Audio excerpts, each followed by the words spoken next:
We're so excited today to have Dr. Linda Chalker-Scott. She is one of the leading educators sharing scientific research about arborist wood chip mulch applications for gardens, in addition to being a professor in the Department of Horticulture and Landscape Architecture at Washington State University. She's also an ISA certified arborist and has a PhD in horticulture from Oregon State University. Linda, we're honored to have you here today to share your expert knowledge on gardening and to dispel some of the common myths about wood chips backed by science. It's delightful to be here. I love talking about wood chips. Yeah, and we were joking off camera, but Linda is probably one of the few people in the world that I can enthusiastically talk about arborist wood chips at length with. So we're definitely excited to have today's conversation. And I think that a lot of you gardeners who are practicing wood chip gardening are going to also be as enthusiastic to hear some of this research that's kind of really underappreciated in a field that hasn't been studied enough. So it's kind of rare to have such a specialist here today with us. First of all, we wanted to ask you what led you on this journey and inspired your interest in arborist wood chips?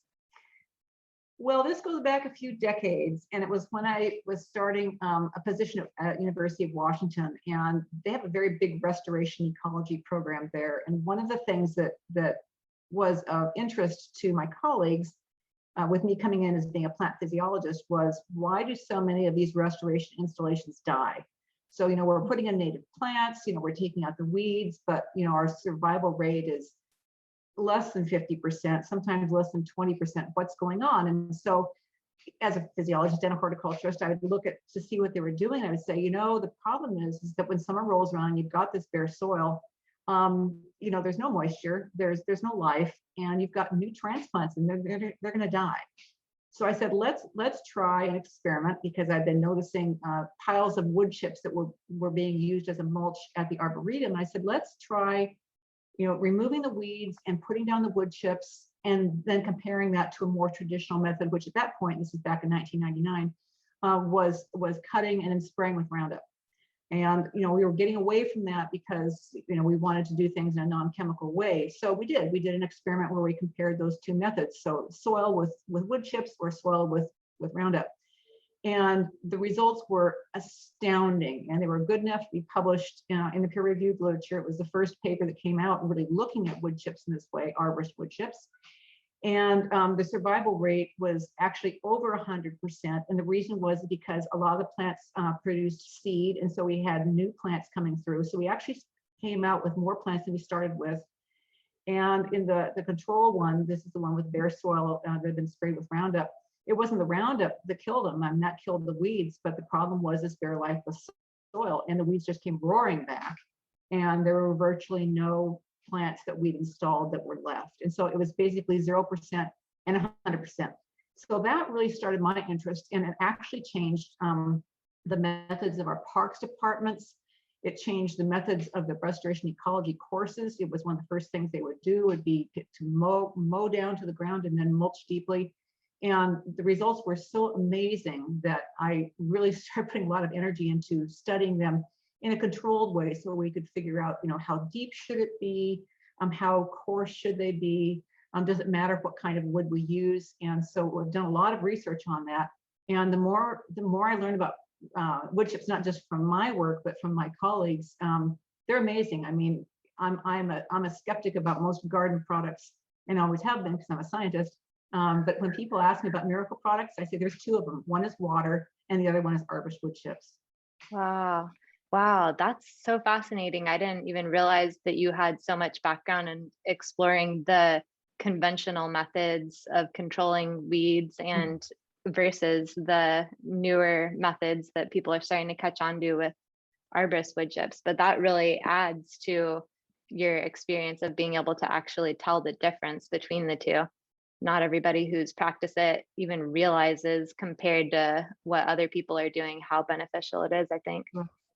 On that note, wood chips, I think, are kind of a term that are so broadly used in landscaping and gardening to identify types of woody mulches in general. And I think that's kind of probably why there's been so much confusion around them. Could you explain to people who aren't familiar, what are arborist wood chips, and like specifically what parts of a tree are arborist wood chips typically made from? And that's a really good question. There is a lot of confusion because some other woody mulches are really pretty bad for soil health and for tree health. And so people think that beauty bark, the packaged bark that you get from the nurseries is wood chips, and it's not. Bark is the outer part of the tree, and it has a lot of hydrophobic materials like waxes in it because the function of bark in a tree is to keep water in.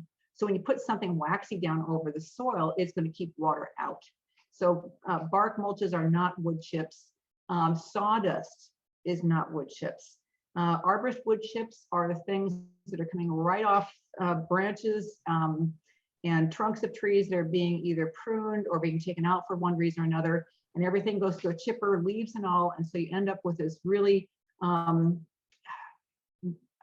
interesting mix of leaves and needles and twigs that have been chipped up to various sizes. And the beauty of it is that it's a very diverse material which supports a lot of very diverse microbes and later on a lot of diverse plants. So it really has to be something that's coming right off the tree and the above ground parts of the tree. You wouldn't want to chip up roots for a lot of different reasons.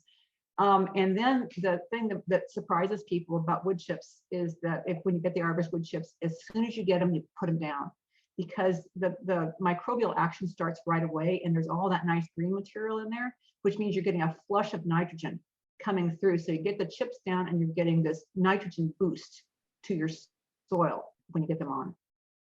Wow, I love that. That's a great explanation. And I think that we should definitely talk more about the fresh wood chip application later, because I think that that's a huge question that a lot of people have, and a lot of people aren't sure whether they should compost them first or not. So we'll definitely talk more about that.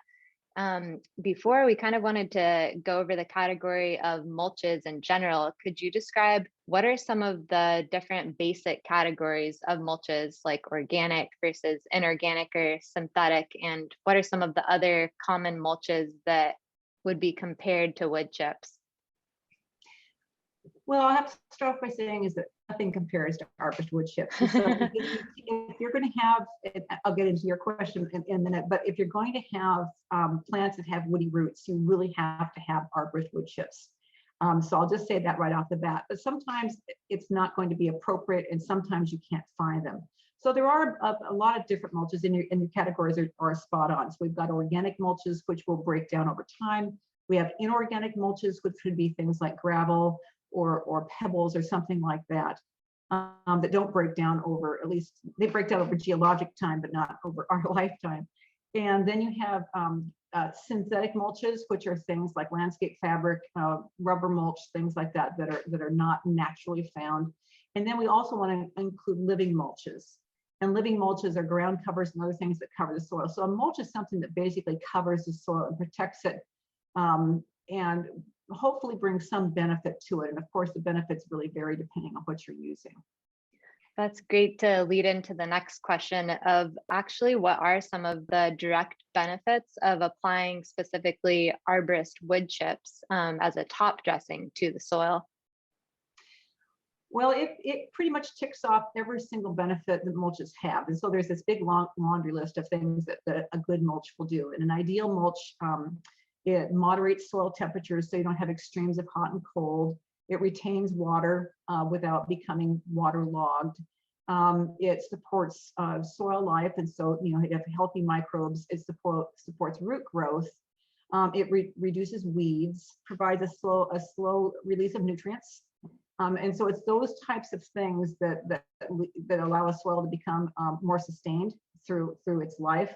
And so the more of those boxes that get ticked off by a mulch, the better. So even though inorganic mulches like stone and gravel are perfectly natural, and you'd find those in desert systems, for instance, the fact is that if you live in a dry climate, let's say Albuquerque, New Mexico, your city isn't full of saguaro. It's full of trees because you want a treed environment because it's hot.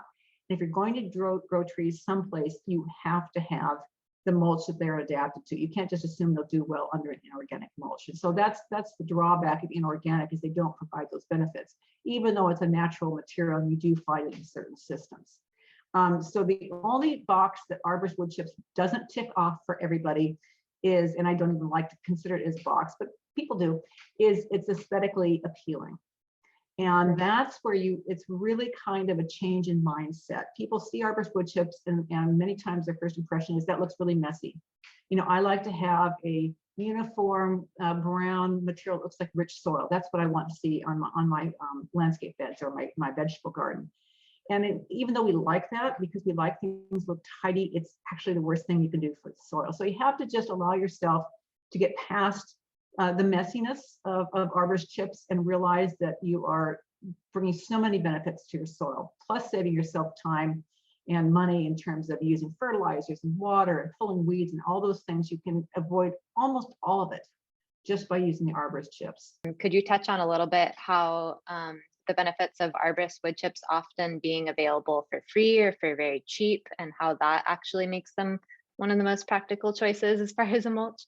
Yeah, they really are almost worth their weight in gold. And a lot of people have difficulties finding them because the demand has really risen, which is really kind of funny, because when I started researching them back in 1999 when I was in Seattle, the arborists were just dumping them and having to pay tipping fees at the landfill because nobody wanted them. And as I said, they were just starting to use them at the Washington Park Arboretum at that point as a mulch.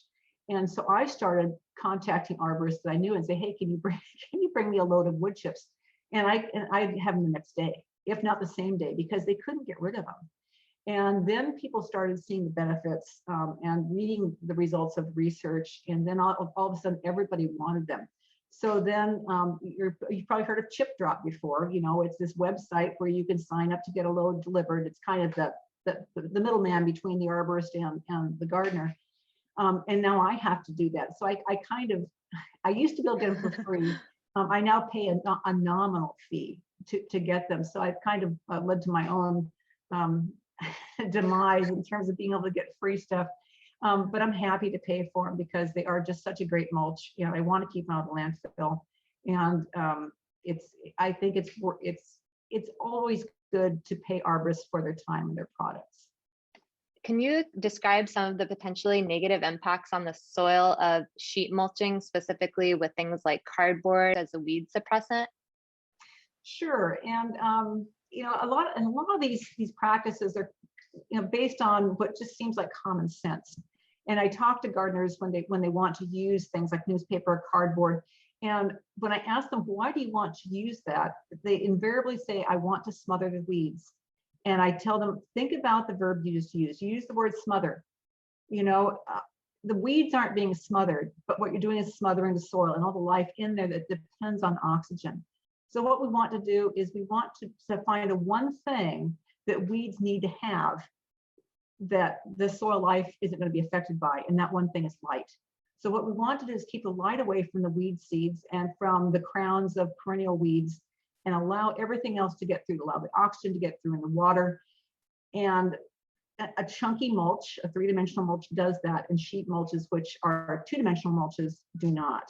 And we actually did some really interesting research on this because I've been fighting this myth of cardboard mulch, especially in lasagna gardening, because I always say, you know, you're reducing gas exchange, you're reducing oxygen getting into, you know, your soil. So we did an experiment where it was, you know, much more simple than you'd find in nature, but that's the way that experiments work. And so we did an experiment where we would create these mesocosms that contained soil and then different types of mulches.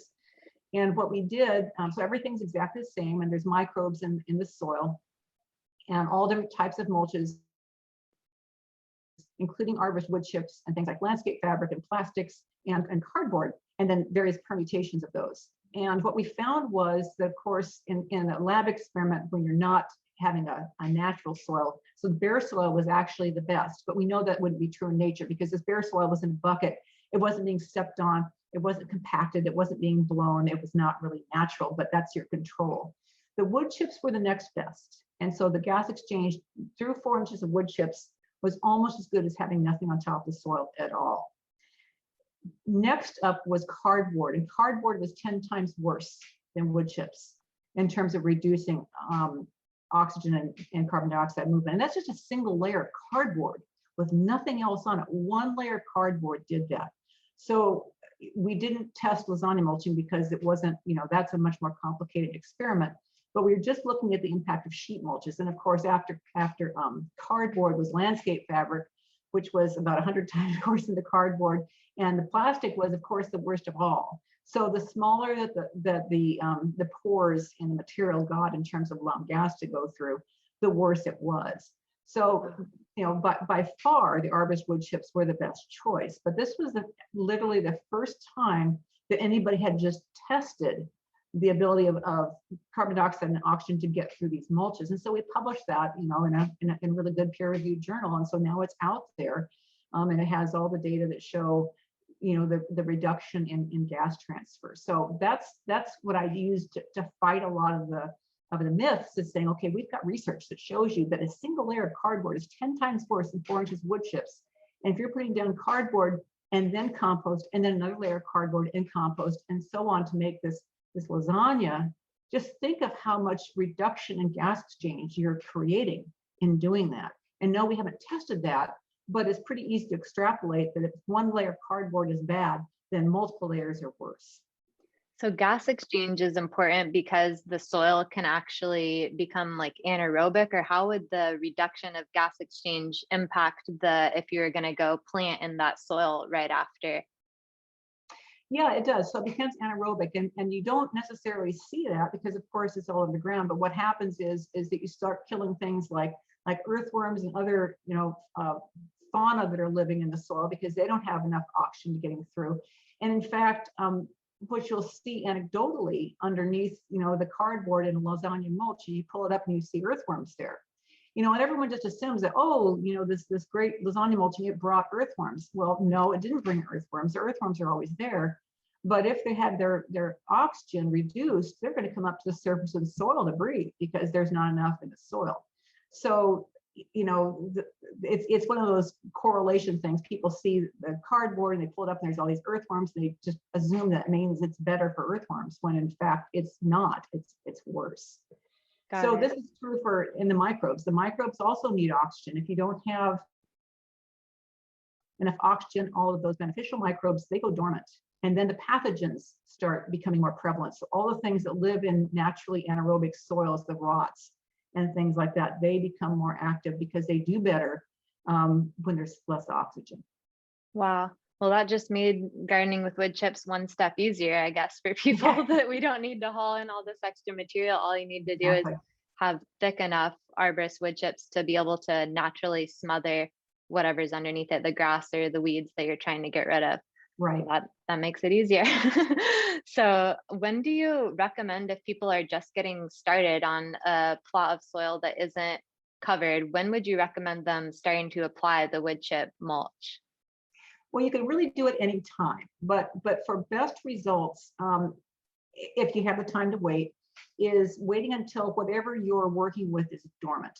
So let's say in my climate, I'm in Washington State on the west side of the mountains, our grasses, our lawns, and we use lawns as an example, without irrigation, everything pretty much dies back. I mean, it's not dead, it's dormant. So when it's dormant, what you do is you just take a string trimmer or a lawnmower and you just mow everything flat to the ground, and then you put the chips on top.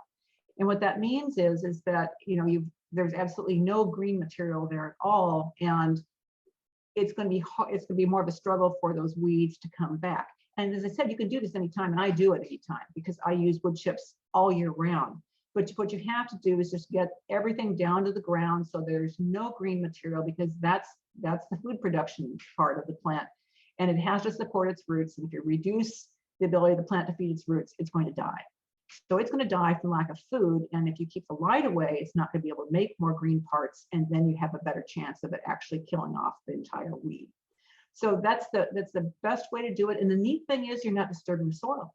You're not digging anything up. And we know that digging up the soil is bad. It's bad for the underground network of mycorrhizal filaments and roots. It's bad for the organisms. It releases carbon dioxide. I mean, it's just bad, bad, bad to do kind of this whole scale rototilling. It's just really bad on the soil. So what we do instead, keep the soil intact, mow everything to the ground, and put on a nice thick layer of wood chips.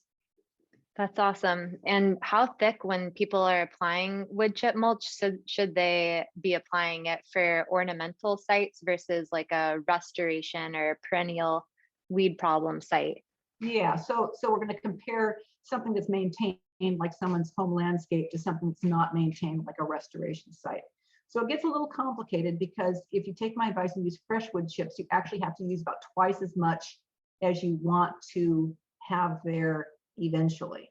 So in other words, the metric I use is 4 inches. You don't ever want your wood chip layer to be less than 4 inches. It gets down below that, and there's research to demonstrate this. Enough light starts getting through that it stimulates the weeds, and the weeds love the wood chips. Once they get started, they love the wood chips. So you have to maintain 4 inches. What we've seen is if you're using fresh wood chips, that within about a month, you lose about half the volume. So I normally recommend putting on 12 inches of wood chips, so that even if you lose half the volume in a month, you've still got 6 inches there. And anecdotally, we've found you can use 18 or even 24 inches. It becomes kind of ridiculous because it's so deep and it requires a lot of wood chips plus a lot of moving. But if you've got a really tough situation and you don't mind doing it, the deeper the mulch layer, the easier it is to kill off those weeds. So anyway, my rule of thumb is when you're starting to recover an area, start off at 12 inches. It's going to decrease to about 6 inches.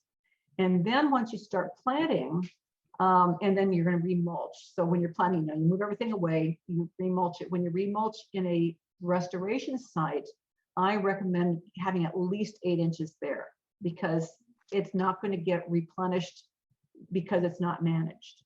If you're doing it in your home landscape, you can go between 4 and 6 inches, just always making sure that you always have 4 inches so that you don't have the weeds coming back. And you can tell when it happens because the weeds will start coming back and you know that you've gone a little too far. I think that's really helpful because definitely a lot of people that have tried using arborist wood chips will say this doesn't work. The weeds are just taking off, and it's true that they act as a fertilizer when they're not thick enough. So they definitely can stimulate weed growth in that 4 inches. That's interesting that you guys found that they actually reduce in half the volume. I've visually seen that, but that's impressive that that's how quick that they are decomposing, that after a year they become half the volume. So that's really helpful. When should gardeners reapply a layer of mulch, as far as that science that you just talked about of the math of decreasing that much? And is it going to vary in their climates and soil conditions, or should they kind of be adding it on every year? It really depends. Well, yeah, it depends on people's location, their climate. If you're in a relatively cold area or dry area, it doesn't break down as fast. And so wood chips, like anything that decomposes, the microbes are most active when it's warm and moist. So when things are warm and moist, they break down really fast. When it's cold and dry, or cold and moist, or warm and dry, it's much slower. So it's just really having something to go out and measure and making sure you've got 4 inches, and then you need to apply some more. And it doesn't have to be exactly 4 inches. I mean, it just needs to be at least 4 inches. And so with me, I just start applying it when it looks like it's getting thinner. And it's whenever I have the chips. And so it's kind of like a rule about pruning. The best time to prune is when your prunings are sharp. The best time for applying the chips is when you've got them, because there's certainly no wrong time to apply them. Could you talk a little bit about the benefits of using coarse versus fine chipped wood mulch? Sure. So we've done research on this too, looking at the different, it gets down to these just nitty gritty questions, how coarse and how fine. But we did some comparisons on weed control and on plant health. And so what we found was that a coarse wood chip, and this is something like you just get fresh from the chipper, it's pretty coarse. It looks to a lot of people messy. It's the best for water movement, for gas transfer, which makes sense because it's really coarse. And the other thing that happens with weed seeds is they tend to fall between the cracks. And so they don't sit on top of the coarse chips. They fall down somewhere, inside, and they don't get any light. What we found with the finer wood chips, which a lot of people prefer because they like the look better, is that not only does it reduce the health of the plants, by being harder for water and gas to exchange with the soil, but a lot of the weed seeds would sit on top, and we actually got much worse weed control with the fine chips, even at the same depth than we did with the coarse chips. Even using 12 inches of really fine chips, we had a problem with weeds. Wow, that's really interesting because it's like you said that it's kind of counterintuitive to people, especially with certain plants, that they're thinking like, oh, the more fine, the more it looks like soil and the more beneficial that is for growing in. But it's kind of a mindset shift to actually be able to see that we're kind of trying to recreate the forest floor, which is a lot chunkier. So that Exactly. makes sense. Yeah, and that's why people have that misconception, because they think about growing food and they think about agricultural fields, and historically there really isn't much of a mulch in Yeah. agricultural fields. It's bare soil and crops because it's a monoculture and it's heavily managed. So Yeah. unfortunately, we take that mindset rather than the forest, where things sustain naturally, because there's always this stuff raining down from the canopy, dead materials that make up that nice dust layer. Definitely makes sense. I think that'll help people connect to why that is a better material when they can see that's what's happening in nature and kind of get over the aesthetic a little bit. Right. So what would you recommend for it's also funny that we've heard people say, well, wood chips, they don't actually add any nutrients to the soil. They're just a covering. And I'm like, yeah, they add nutrients to the soil. So could you explain a little bit if how wood chips add nutrients to the soil? Okay, so yeah, the nutrient question is a good one, because people always worry about creating nitrogen deficiency by using wood chips. And as I mentioned earlier, fresh wood chips, you get a burst of nutrients coming through during that first month, and that's when it's really hot. I mean, it's not hot enough it's going to hurt plants, but it's hot enough that stuff just goes really fast.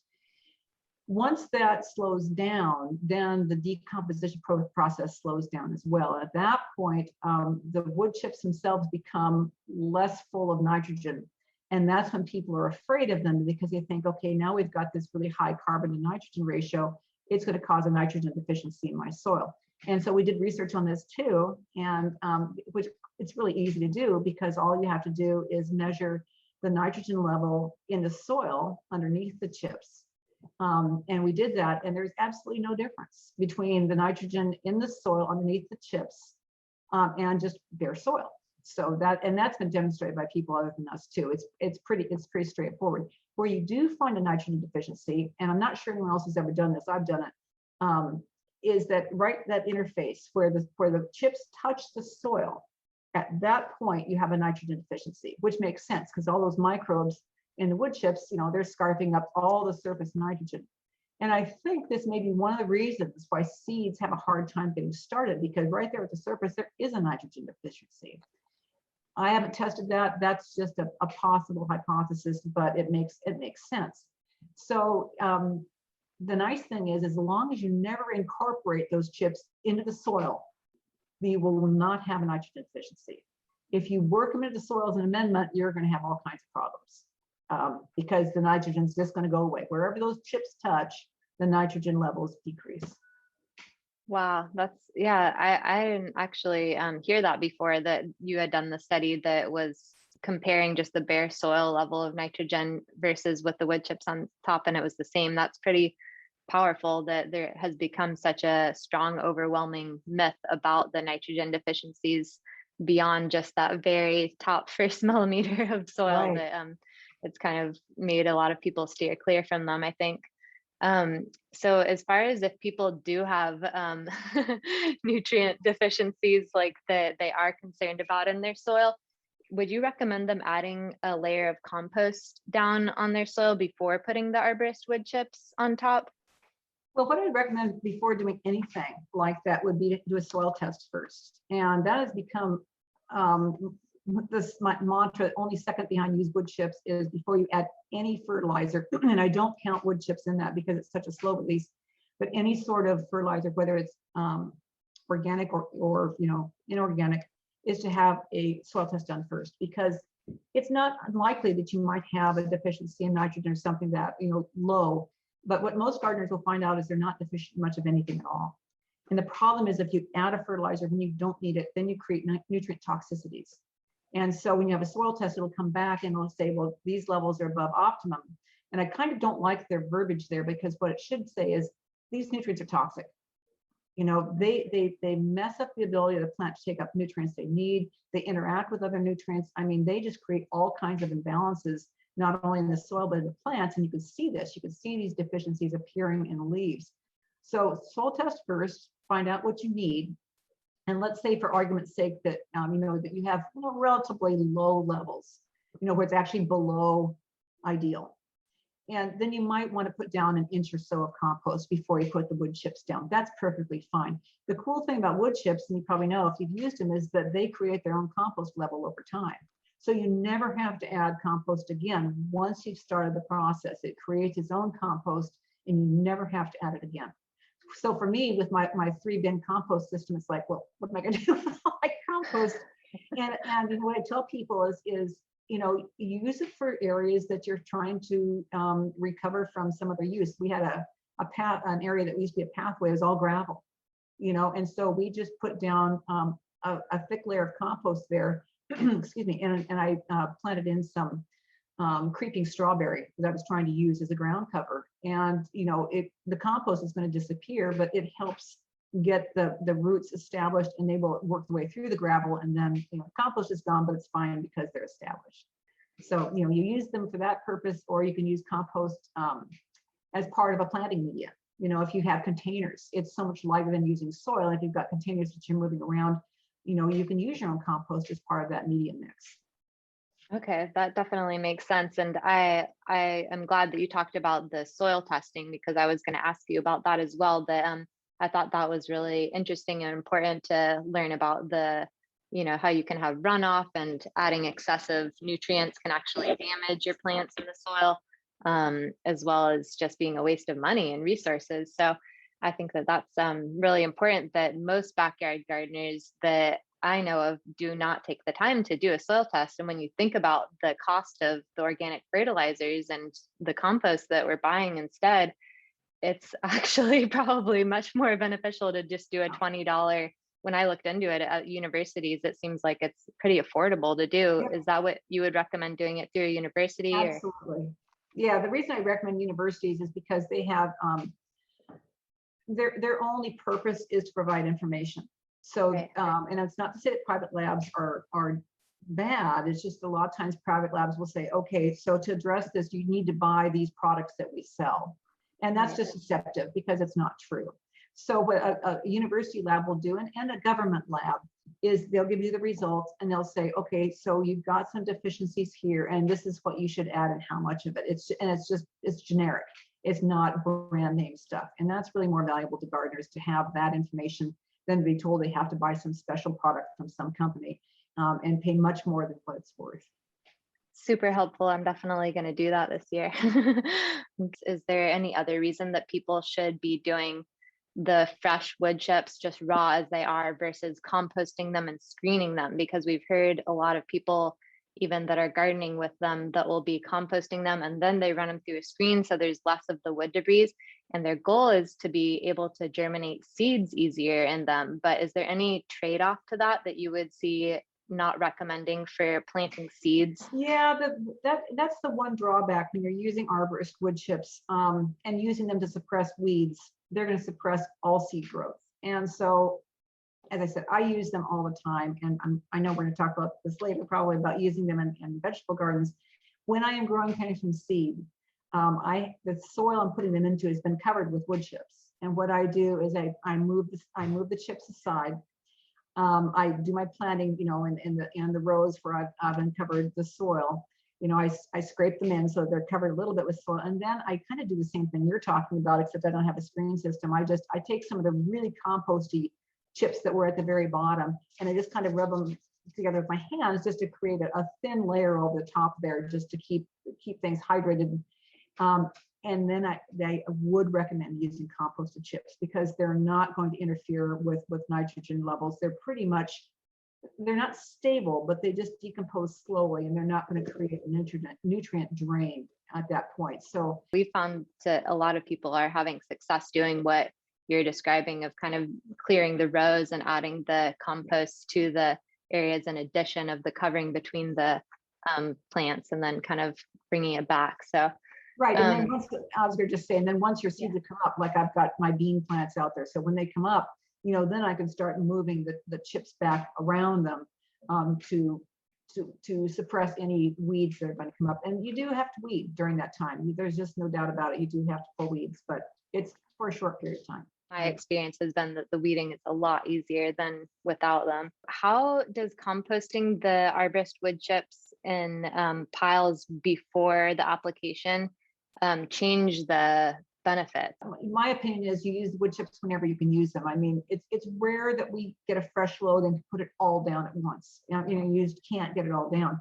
So, and it doesn't mean that they're bad if you have to wait for a week or a month or even a year. I mean, I've had chips sitting around for a long time and I always use them.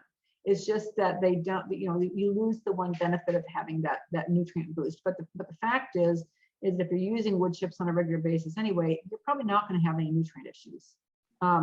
You know, there's going to be some pictures that show, you know, where I live. And the fact is we don't use fertilizer of any sort anywhere. And you will see what our landscape looks like. You know, we have a mulching lawnmower. We use arborist chips, no fertilizer. Wow, that's really impressive, because I mean, a lot of conventional farmers watched the documentary even that we made, where this guy is saying, you know, you don't need to actually fertilize, and they just can't wrap their mind around it. They're saying like, oh, that can't be true for all plants, maybe some plants, but for vegetable production, we've found that that's definitely been illustrated as true. So it's pretty incredible. And one of the other common myths that we kind of just wanted to keep going down the list of myths, do woody mulches acidify soils? If you add them in equal parts, so let's say you have a container and you put wood chips on top of it, yeah, it'll acidify the soil, but it's not going to acidify the soil in your landscape or garden. And if you think about it, you know, just stop and think about that soil system. It goes down several inches, and then how far out does it go? Well, it goes pretty much forever, right? I mean, it just keeps going. So you've got this enormous sink, which is soil, and then you have this little bitty bit of stuff that's on top of the soil, and it does not acidify the soil. So the bigger the soil bed, the less effect there's going to be. There will be effect at the surface, but it goes away pretty quickly. And the only way this happens is pretty much over geologic time. So if you're looking at, for instance, as I said, I'm in Western Washington, so this was all coniferous forest. And we have acid soils, big time. And a lot of that is just because of the tannic acids and other phenolic acids that have been working their way through the soil from all the trees that have been here for eons. You know, and so that will happen over a long period of time, so that you'll have a naturally acidic soil. Grasslands are generally alkaline, same reason. They just have different materials that are going in that are changing the chemistry, but you're not going to change the chemistry of your soil in a week by adding something, or a month, or a year, or 10 years, or 100 years. It's, well, maybe 100 years, but Okay. but not in the lifetime of most of us. Okay, that's great to know. Do as far as another common concern with woody mulches, what would you say about woody mulches leaching allelopathic chemicals that can actually kill other plants? And this is one of my very favorite topics now, because I wouldn't be a good scientist if I didn't have my mind changed every once in a while, or modified or whatever. So there's a lot of concern about allelopathy. So as you say, you know, chemicals that are coming out of certain plants that are killing other plants as a way of competing and keeping those other competitors out. So the good thing is that there's been a lot of work done on arborist wood chips in many different situations, and finding no real effect on killing any plants underneath. So you could have cedar mulches, and they're not going to hurt. You can have things that you know are perhaps insect repellents like cedars. They're not going to hurt other plants either. But for the longest time, we believed that black walnut has allelopathic compounds in it. So even in one of my very first fact sheets that I wrote about using mulches, I said you might want to avoid using black walnut. And the more I thought about this and read the literature on it, the more I really questioned whether that was even true. So what is true is that, yes, you can cause allelopathy in a laboratory when you use these chemicals on seeds that are germinating. But there's no research that shows it actually happens in the landscape at all. So, and if you think about it, you think about black walnut trees, especially farther north in Canada. Most people that live, along the southern border of Canada that have landscapes, they've got black walnut trees because they're very cold hardy. And they have all kinds of stuff that grow under them. They've got grass and they've got flowers and hostas and all kinds of stuff. And rather than kind of assuming that there's a list of tolerant and intolerant plants, which I will tell you makes no sense as a physiologist at all, what it is it's competition for water. And black walnut trees, like a lot of other trees, are really water hogs. So if you try to plant something under them and you don't give it sufficient water, it's going to die. It's not allelopathy. Wow, that really changes the conversation about so many fears that people have about. Oh, I know. And it changes the conversations among scientists. I mean, there's an entire journal. It's called Allelopathy Journal. Yeah. But it's become a huge argument about whether it actually happens in nature, and no one has demonstrated it happens in nature. Wow, that's really impressive. Again, it just got easier. So people don't have to worry about one more thing. That's right. Wow. I'm glad that we asked about that. And another common concern that people have about woody mulches is termites, them attracting carpenter ants and other pests. It's a logical fear because termites and carpenter ants both eat wood, but they do not eat wood chips. So other people, and mostly entomologists, have done research on this, looking to see, what pest insects will eat. And so they'll do what are called choice feeding trials. And so they'll present the insects with these different materials to eat. And the last choice is wood chips. Wood chips contain a lot of chemicals in them that aren't really good for insects, which makes sense because, of course, trees, when they're alive, are trying to, they're going to keep insects from being able to destroy them, hopefully, most of the time. So the wood is really full of a lot of things that insects can't tolerate. And so the first choice of termites is cardboard. So yet another reason not to use cardboard as a mulch, because it will attract termites. Carpenter ants like processed wood. So in other words, things that use as timbers, beams that have been aged, and they really are pretty inert. They don't have any of these active chemicals. So those types of things are what pest insects generally eat. And so you may see other insects like ants and things that are crawling around in the wood chips, but they're not there to eat it. And so that's another one of these correlation things. People see the wood chips and say, oh, I've got all these bugs there now. There's a correlation. And the cool thing about wood chip mulches, yet another cool thing, is that they are home to a lot of beneficial insects that are predators. So things like spiders and ground beetles and things that are actually predatory will eat a lot of pest insects. In fact, ground beetles are known to eat slug eggs and little slugs.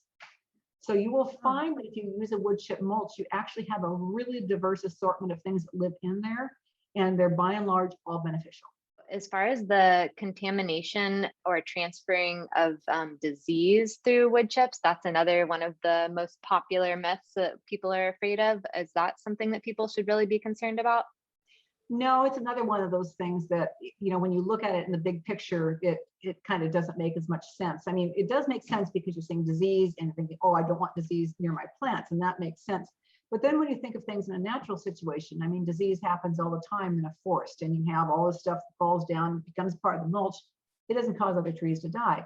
So what they've found with research is that contaminated being used loosely, wood chips that have things like armillaria or phytophthora or thyronectria or any of these rots associated with them, they don't infect trees or other plants that are around where you're using it as a mulch. It's another good reason not to incorporate it into the soil, because that's how you can introduce disease into the root systems. But if you have something on top here and your roots are down below, there's just no way that those pathogens are going to migrate down and find healthy roots. And moreover, healthy roots, just like a healthy gut, is coated with beneficial microbes. So if you have an aerated soil, your roots are going to be completely covered with beneficial microbes, fungi and bacteria both, and there's no space for a pathogen to get attached. And so even if that's not convincing enough, gardeners need to realize that all of these spores from all of these pathogens are there all the time. There are spores from every rot and every disease you can think of that's, you know, in your area. It's there in the soil, but there is what's called a disease triangle, and people have probably heard of this. You have to have the disease agent, which is the pathogen, so the spore. You have to have the host, which is the plant, and then you have to have the right environmental conditions. And as I mentioned earlier, aerobic soils that are well oxygenated, that have lots of beneficial microbes in it, pathogens don't grow there. They grow when soil conditions are poor, when they're anaerobic and poorly drained, and that's when you have those types of things happen. So a mulch only improves aeration and drainage. It's not going to make things worse. Wow, that's really impressive. And like you said, appealing to the model of the forest, again, when you really look at it and think about that, it totally makes sense. On sort of that same note of what's below the soil, the white fuzzy or stringy fungi that we see in our wood chip mulch, could you explain what that's called and a little bit about its function? Because people often see it and they panic and think, what is happening? Something's bad. Well, all of those white threads are decomposers. So that's decomposing fungi. And those little white threads, those are the hyphae that they put out. They're kind of root-like, but they're not really roots because they're not plants. So when you pull apart a wood chip mulch that's been there, you'll see this white fuzziness, and it's not a bad thing. I mean, people do worry it's a rot. You know, that's their first concern. But actually, it's part of the network that kind of holds the mulch together and holds the soil together. So this is a really interesting thing about wood chip mulches that you don't see with other woody type mulches. You won't see it in bark, you're not going to see it in sawdust, but what you see with a wood chip mulch is that once it's there and it's been part of the landscape, when you pick it up, it's not like a piece, it's like this big squishy mat. And that's because all those fungal hyphae are holding it together. Wood chip mulches don't blow away, they don't wash away like bark chips will. They're part of the system. And so those fungi aren't just in the wood chips decomposing them. If you follow them underground, many of them are actually mycorrhizal, meaning that they have a beneficial relationship with plant roots. And so what they do is they actually colonize the plant root, and they kind of act like a straw. So what they do is they suck up all these nutrients and water, feed it back to the plant, who gets more nutrients and water, and the plant in return gives the fungi sugars. So they feed each other, they both benefit. And so when you see those white filaments, they're good. If you pull up, and we have a lot of oak trees, and so I'm pulling up oak seedlings all the time, and you'll see the roots colonized by these white threads. It's a really cool thing. So those white threads, they're your friends. One of the other common myths about arborist wood chips is that they're only beneficial for deep-rooted plants like ornamentals, trees, shrubs, and perennials, and they can't be used in edible or annual vegetable gardens or with any plants that have shallow roots. According to your research and maybe mostly your own experience as well, are arborist wood chips a beneficial mulch for vegetable gardens, for edible gardens, and why? Well, they are, and there's not a lot of published science on this, so which is kind of unfortunate. But it's because it's not something that's going to be used agriculturally. You're not going to find farmers doing this. So there's not a lot of funding for this kind of research, and it's just kind of catch as catch can. I have various people like myself, who will try testing some particular method because we want to see if it works or not. But there's just not very many of us doing that. So a lot of this is going to be kind of anecdotal, but it's supported with theory. So before I want to get into that, I wanted to first address the thing about the shallow versus deep-rooted plants. And I will tell you that it has nothing to do with plant species. It has to do with soils, and it has to do with oxygen levels. So if you're looking at a compacted urban soil, it doesn't matter what you're looking at. It can be a tree, it can be a dandelion. They have really shallow roots because they cannot get through that tough, compacted, no oxygen soil. When you have a soil like you find in a grassland, where you can have several feet of soil, you'll find roots going way down. So roots basically need nutrients and water and oxygen to grow. And we all think about the water and the nutrients, but we don't think about the oxygen.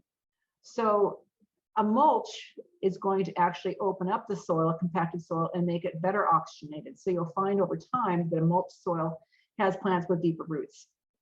So a wood chip mulch is going to do that in spades. It's certainly not going to cause any harm. And so this perception about shallow versus deep-rooted plants, it really is not the plants, it's the soil conditions. So that's the first thing. So now I'm going to look at the vegetable, and that's why vegetable gardens seem like the roots go on forever, because it's this nice fluffy soil that we're always mixing up before we plant. It's not, we're not walking on it all the time. So in terms of vegetable gardens, I've been using wood chips ever since we moved back to our family farmhouse, which is where we live now. Didn't have room for a vegetable garden before in any of the places I've lived. So I now have these nice raised beds that are actually full of native soil and then has wood chips on it. So the wood chips stay there all winter long, keep the weeds out, nourishes the soil. And then when I plant, I just, as I told you earlier, I just kind of move stuff aside and let it grow. And I've got photographs of what my yield looks like. And it's like pulse, it's just, it's amazing. And we don't add anything except the wood chips. The last question that we really had for you was to give it the floor back to you and whatever you want to share that you're working on in your life and that you've been working on.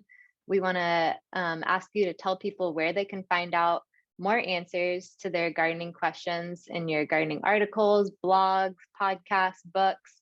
Tell people what they can do to stay connected to you and learn more. Okay. Well, one of the research projects we're working on now, and we're not done with it yet, but the data are turning out the way that I personally want them to turn out, so it's always good for me, is looking at using wood chips in rain gardens. So historically, people have not used wood chips in rain gardens because they think that they're going to float away. And as I said, it's a function of bark chips, but not wood chips. And so we're looking at rain gardens, either ones that are not mulched or ones that have bark nuggets or ones that have arborist wood chips. And we're looking at two things. We're looking at plant health, and that's my part of it. That's not the main part. The main part is looking at water quality. So what they're finding and they're using stormwater. So this is kind of a stormwater management experiment, is that the gardens that are mulched with wood chips have the best water quality coming through, because those wood chips are binding to excess nutrients. They're binding to toxins and neutralizing the microbes will neutralize it. And so what's coming through those rain gardens is better water, better quality water than with anything else. And the wood chips are not washing away. The plants that are under the wood chips look better than most of the other ones. So again, it's another application of wood chips. And when we finish with this, we'll actually be able to do a publication on the best way to care for plants in a rain garden and best way to improve water quality. So I mean, as I said, the more work we do, I mean, there's just nothing that wood chips won't do. And make sure that you also share with us where people can actually find out more about your research and follow you. Okay, well, there's lots of places. Since I'm an extension educator as well as being a researcher, my big thing is outreach education. And so I've really made use of internet and social media to reach as many people as I can. So I have a website that is kind of a collection of white papers, and some of those you've seen, and they are dated. So I always warn people about that science has changed within 20 years, not dramatically except for allelopathy, but it's a nice collection of free downloadable PDFs. And so that's the Informed Gardener. So if you just type in the Informed Gardener or informedgardener.com, it actually rolls over into my university website. So I was doing that for a number of years. And then around 2009, we started a blog, and this was myself and some other faculty who do similar things that I do elsewhere in the country. And that blog is still going. And so that's actually called The Garden Professors. And then I have books. And so if you're interested in books, and I'm on Amazon too, of course. So there are various ways to find me. The easiest thing to do if you're confused is to just Google Chalker Scott with a hyphen, if you just Google it with the quotation marks, you'll find that stuff really quickly. There's no other Chalker Scott out there. Definitely not, especially with the keyword wood chips. You'll find That's right. you definitely come up. So, Well, thank you so much for sharing your wealth of knowledge with us. There's so much important information that we really feel like has the potential to positively change the future of the world and the planet by building healthy soil. We build healthier people and healthier plants, and that's really what we're all about, trying to get the information out there that's going to actually help people grow better and have a better future on this planet. So we really appreciate all the knowledge and the research that you've translated and done yourself and made tangible for so many of us who don't have other resources to really know fact from fiction with this specific application of wood chips. So it's beyond valuable to us and to all of our audience. And we really encourage anyone who has more questions and more information that they'd like to glean from Linda to click on the links below and read her books, read her articles, that you definitely won't have a shortage of material to go through. And it's all fascinating. So thank you so much, Linda. And Oh, thank we you. will look forward to connecting with you again. Okay, sounds good. Thanks.